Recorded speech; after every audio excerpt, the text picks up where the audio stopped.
Você sabia que todas as células do nosso corpo possuem o mesmo material genético?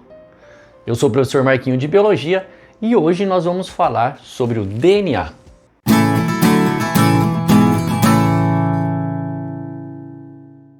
É isso mesmo, meus jovens. Essa biomolécula, anota aí, ácido desoxirribonucleico, além de armazenar, transmite todas as nossas informações genéticas. E em todas as células do nosso corpo, com exceção dos gametas, espermatozoide nos homens e ovócito nas mulheres, nós temos o mesmo tipo de DNA. Na verdade, dividido em 46 cromossomos, 23 que nós recebemos dos nossos pais e 23 que nós recebemos de nossas mães. Haja visto, todas as nossas células do corpo são diploide. Então, como elas surgem por mitose, que é uma divisão celular equacional, o que significa isso? Uma célula formam duas com o mesmo número de material genético. É necessário que todos esses cromossomos se dupliquem antes de acontecer a divisão mitótica. E aí? Essa informação vale um like? Deixa o seu like aí e ajuda o professor nesse projeto de levar a biologia para mais pessoas. Vamos para a aula? O DNA é um ácido nucleico, já estudado aqui no canal, que possui duas fitas de nucleotídeos. E essas fitas são antiparalelas. O que significa isso?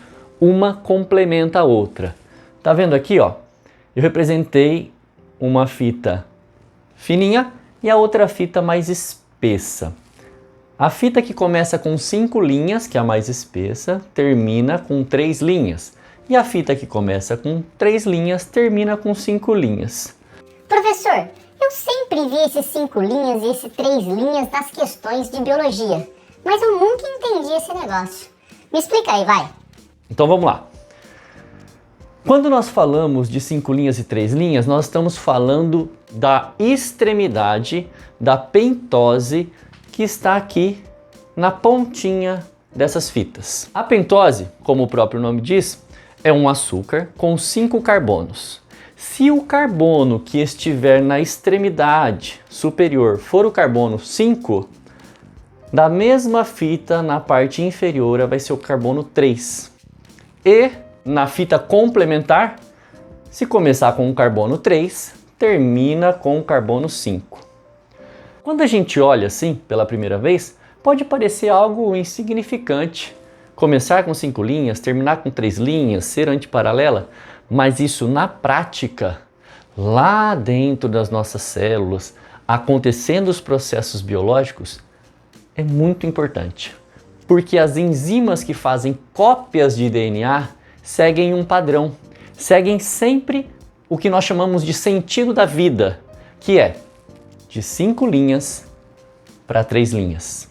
Então veja bem, se for duplicar essa fita mais espessa, a enzima vai vir de cima para baixo. Se for duplicar a fita mais delgada, mais fininha, vai de baixo para cima. Sempre de 5 linhas para 3 linhas. Beleza? E para você ter um panorama geral dos processos biológicos, vamos ver o dogma central da biologia, que indica pra gente que o DNA possui a capacidade de fazer cópia de si mesmo. Essa cópia de DNA que acontece antes de uma célula se duplicar se chama replicação. E essa replicação é semiconservativa. Vocês já vão entender. Quando acontece a replicação? Sempre que o nosso corpo está crescendo. Nós consideramos que um corpo pluricelular, para aumentar o número de tecidos, ou uma população de seres vivos unicelulares, para aumentar a sua população, precisam sofrer mitose em suas células. E antes de acontecer essa mitose, então, é necessário que o material genético se replique, se duplique. Outro evento, número 2, transcrição. A transcrição é o segundo evento realizado pelo DNA. E nada mais é do que a produção de RNA a partir do DNA. Nós também vamos analisar aqui o processo 2. Já o processo 3, que veremos numa próxima aula, é a tradução. E a tradução nada mais é do que os 3 tipos de RNAs produzidos na transcrição se agrupam no citoplasma da célula para realizar a síntese de proteínas, o que nós chamamos de tradução. Ok? E aí, já conferiu ser inscrito? Se inscreva, ative o sininho para você receber as notificações toda semana. Vamos começar então com o evento 1, replicação semiconservativa do DNA. Aqui nós temos uma molécula de DNA aberta. O DNA não é dessa forma, ele é levemente torcido, então fita dupla levemente torcida, mas eu acabei abrindo ela aqui para ficar mais fácil a gente entender a anatomia. Essa fita começa com 5 linhas e termina com 3 linhas e tem a seguinte sequência de bases nitrogenadas. Lembrando que as bases nitrogenadas são um tipo de molécula que faz parte do nucleotídeo, que são os tijolinhos formadores de DNA. Adenina, guanina, timina, citosina e adenina. Na fita 3 linhas, 5 linhas, que é a antiparalela, né, que é a complementar a essa, nós temos timina, citosina, adenina, guanina e timina. Observe que existe um padrão aqui. Esse padrão nós chamamos de relação de Chargaff, onde a adenina sempre se liga à timina por 2 pontes de hidrogênio. E a guanina sempre se liga à citosina por 3 pontes de hidrogênio. A diferença de ser 2 pontes ou 3 pontes de hidrogênio mostra para nós que a ligação entre guanina e citosina é uma ligação mais forte, mais difícil de separar. Eu sempre deixo uma dica para que os meus alunos lembrem dessas ligações AT-GC. E a dica é água tônica, Guaraná, Cotuba. Cotuba é um Guaraná que tem aqui na nossa região, beleza? Água tônica, Guaraná, Cotuba. Antigamente, no tempo de faculdade, a gente memorizou como Aguinaldo Timóteo e Gal Costa. Aí fica de acordo com a sua preferência, ok? Além dessa ligação entre bases nitrogenadas, existe também a ligação entre os nucleotídeos. Está sendo representada aqui, ó, por essa parte verde, que são as ligações de fosfodiéster. Às vezes na questão, eles invertem ligações de pontes de hidrogênio com ligações fosfodiéster. Então toma bastante cuidado, ó. Ligações de pontes de hidrogênio sempre entre as bases nitrogenadas e fosfodiéster entre os fosfatos e as pentoses, tá? Voltando aqui então, eu tenho essa sequência de DNA que vai servir de molde para formar 2 novos DNAs. Então, é necessário um grupo de enzimas trabalharem aqui. Eu só peguei 2 enzimas que acredito ser as básicas, que mais aparecem nas provas. A enzima helicase, que serve como um zíper que vai abrindo a molécula de DNA. Vem lá de cima, abrindo. E na sequência, a enzima DNA polimerase. Essa enzima DNA polimerase, que está sendo representada por esses anéis, seguem aquele sentido da vida que eu falei para vocês. Olha lá. 5 linhas para 3 linhas. 5 linhas para 3 linhas. Durante a movimentação delas, acontece um encaixe de novos nucleotídeos para a formação de fitas novas. Então, olha só.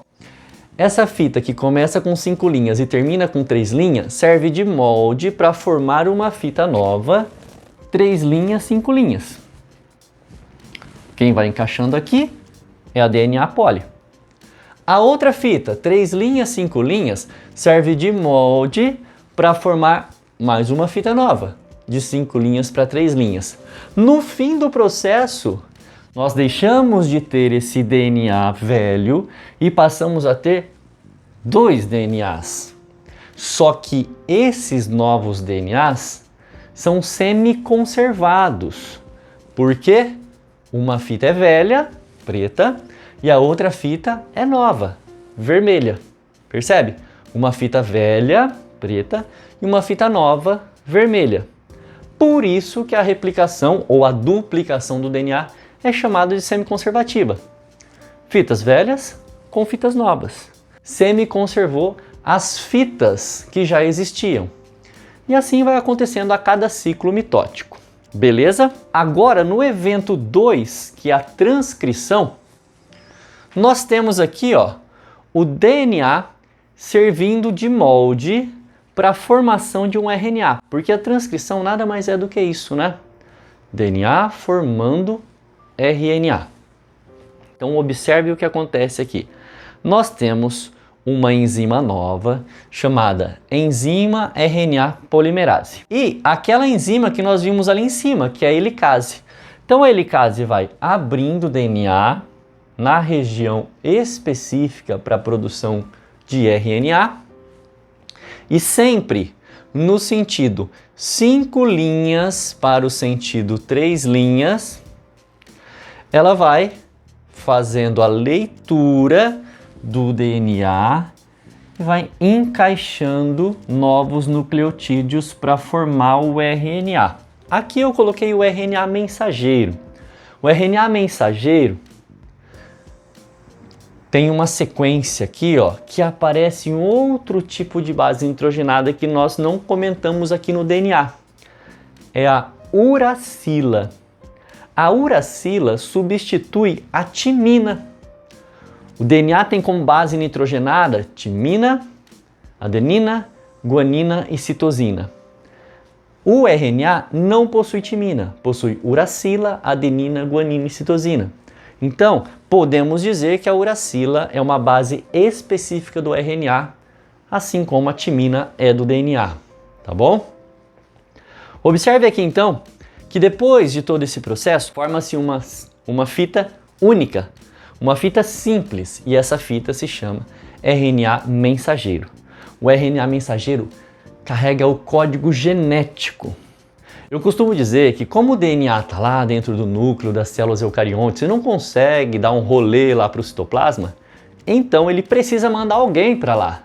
Esse alguém que ele manda é o ajudante dele, o ajudante do ácido desoxirribonucleico. DNA é o RNA, ácido ribonucleico. Então aqui, meus queridos, o que é interessante a gente relembrar? Cada 3 nucleotídeos do RNA mensageiro, nós temos o que chamamos de códon. Então, 3 nucleotídeos formam um códon. Outro tipo de RNA que é formado na transcrição é o RNA transportador. Transportador porque ele literalmente transporta os aminoácidos para a produção de proteína. E esses RNAs apresentam um encaixe para os códons, que nós chamamos de anticódon.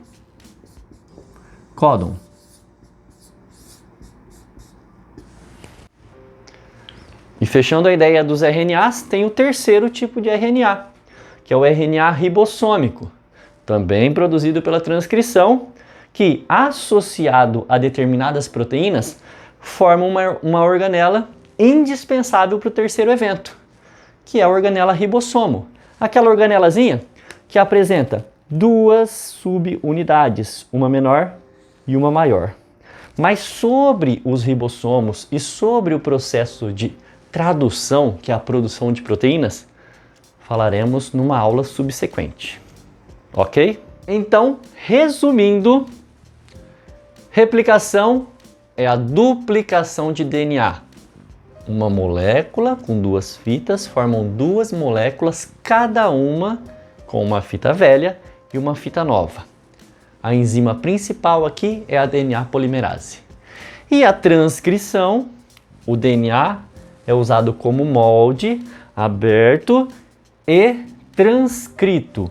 A enzima principal é a enzima RNA polimerase e o produto é RNA. Pode ser o RNA mensageiro, o RNA transportador ou o RNA ribossômico. Esses 3 tipos vão se juntar na síntese de proteínas que veremos numa próxima aula. E é isso aí, meu jovem. Espero ter te ajudado.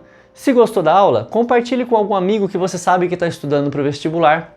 Se tiver alguma sugestão de aula, deixe nos comentários. Alguma dúvida, deixa aí também que o professor responde. Vou ficando por aqui. Beijos e abraços. Fui!